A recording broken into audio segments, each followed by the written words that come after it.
Well, hello everyone. Welcome to Anthropology 120, Biological Anthropology. This is the fall term of 2020, and this term is the first time we're going to be actually combining the laboratory and the lecture together. So you'll be achieving, one grade over a 4-unit total, and I think that'll actually work out for everybody much better. We think so because while the courses were split before, it added a lot of confusion. But the course will basically run the same as it had before because this sort of teaching platform is what I and the rest of the faculty have done for so many years, that we do a tried and sort of true way, that we don't want any actually major changes that will upset things, particularly you, because we really want the best for you. All right. So getting started in this course, one of the easiest things to sort of think about is how to use Canvas.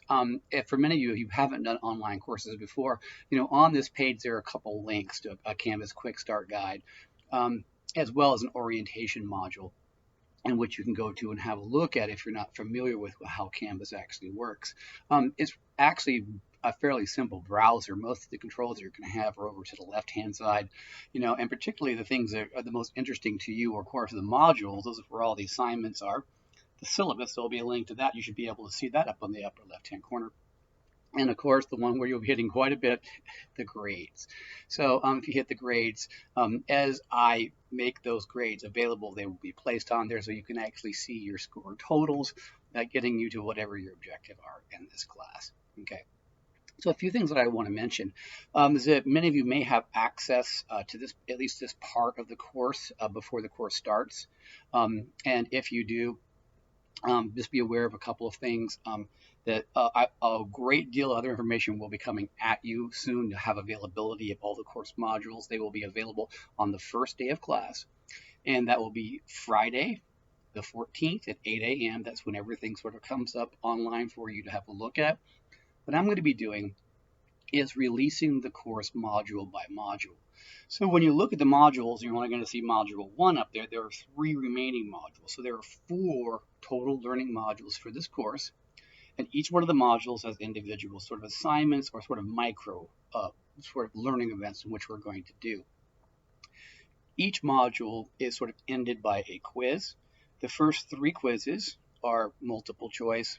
And the last, which I guess we can technically consider that sort of a final exam, is an essay question, which I'll release to you at least 10 days to 2 weeks in advance to let you work on it. So overall, the course isn't considered a very difficult one. That's at least if you keep up with it. Most of my students so far replied, "Hey, Mercer, all I had to do was sort of like keep up with the stuff, and I got my A." Well, I think that's the trick to this.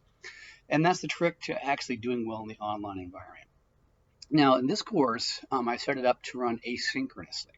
And what that really means is that we're not going to have any one-on-one mandatory sort of Zoom meetings and things like that, because I really find out during this whole worldwide pandemic that's going on, so many people are scrambling around to find work, have so many different responsibilities going on, or maybe they're just not feeling it in the moment to go to do a lecture. And if I just do this one point sort of lecture thing, so many people get left out. So we're running asynchronously, which means I'll be posting video lectures or other things I want to comment on for you to go and look at on your own, which means, of course, you have to do those. So one of the things that you can do, and I think that'll help you stay on task, is the first thing you want to do is go have a look at the syllabus. I want you to read through the syllabus to get started in the course, and pay attention to when the quiz dates are. So if you have those written out somewhere, that the quiz date is this many weeks away, you'll sort of know how to sort of keep yourself on task with what you're doing. All right. So that's the best way to get started. All right. Now, the rest of the syllabus, what you're going to look at, is going to have contact information about me, how to get a hold of me. That's very important that you keep those numbers with you.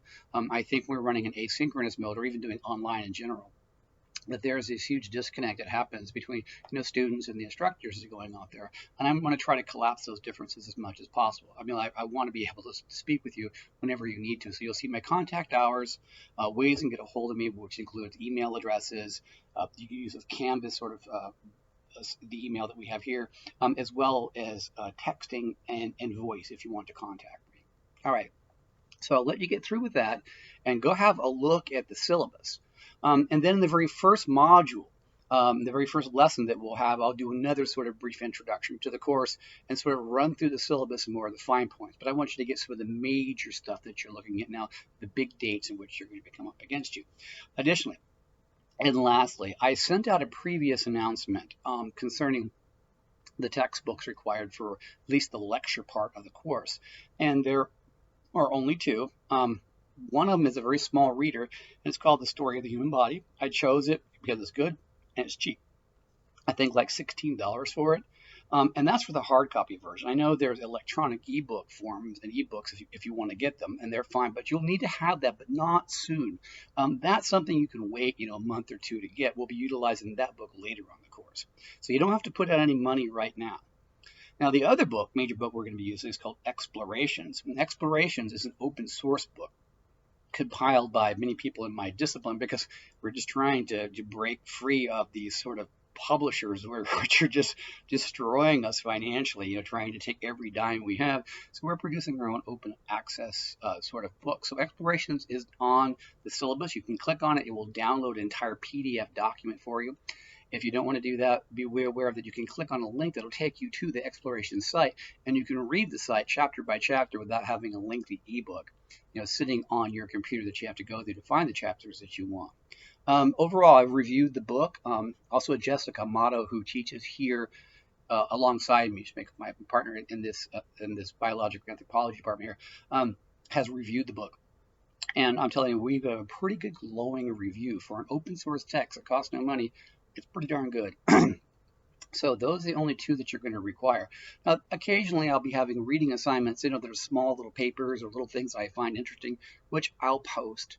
So there won't be any additional charges to you. So like for $16, you're done with the course, all right? Of course, the lab's going to be a little bit more. We have a lab book to get, but I'll take care of that issue when you go into the laboratory section of the class. That'll actually be published separately from this. Even though the courses run together, there's still going to be a separate sort of lab site. So don't forget about that.